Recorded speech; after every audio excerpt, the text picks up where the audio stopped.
Mas vós, continuou ele, quem dizeis que eu sou? Mateus 16, verso 15. Olá, meu nome é Yuri e hoje eu vou falar um pouco da lição dessa semana para vocês, que tem como título Pedro e a Rocha. Se nós analisarmos nos evangelhos, os evangelistas sempre destacaram muito bem Pedro, pois suas histórias são histórias muito boas para o nosso ensino. E algumas são muito boas e outras nem tanto, mas elas acabam se tornando muito boas, porque foram feitas junto de Jesus. E tudo que Jesus fala e toca, ele transforma. E Pedro quis ser transformado. Então, a lição começa falando de duas perguntas que Jesus fez aos seus discípulos. A primeira foi: quem o povo diz que eu sou? E a segunda foi: quem vocês dizem que eu sou? E o único que respondeu foi quem? Foi Pedro. E o que ele respondeu? Senhor, pelo que o Senhor faz, o Senhor fala, alguns dizem que o Senhor é um dos profetas ressuscitado.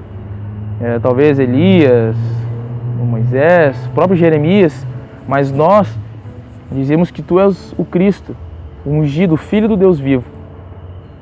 Só que, mesmo que nós parássemos para analisar os pensamentos dos discípulos, Pedro poderia... Na verdade ele falou uma coisa que todos os discípulos poderiam ter falado, mas Jesus levou isso além do que nós podemos ter pensado. Ele elevou a resposta de Pedro ao nível merecido, mais alto. E logo depois vem uma parte de Pedro da história de Pedro que não foi tão boa assim. É uma parte que Pedro acho que não gostaria de lembrar. Foi quando Jesus contou aos seus discípulos o que ele realmente veio fazer neste mundo.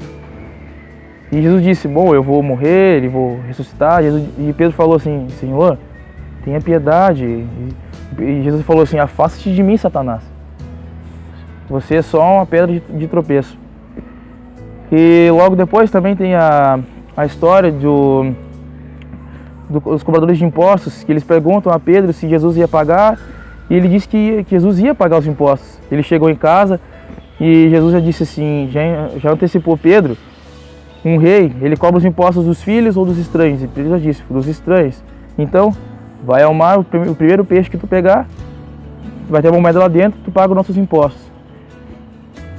Se nós pararmos para analisar, os anjos do Senhor estão olhando o tempo todo o nosso testemunho ao mundo, o que nós estamos fazendo.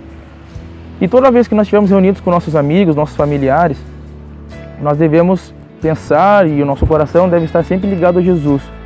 Toda vez que nós vemos uma pessoa boa sendo arrasada pelo mal, pelo pecado, nós devemos ajudá-la, não desanimá-la. Pois se os anjos estão nos olhando, é para nós fazermos o nosso trabalho, assim como Pedro fez aqui nessa terra.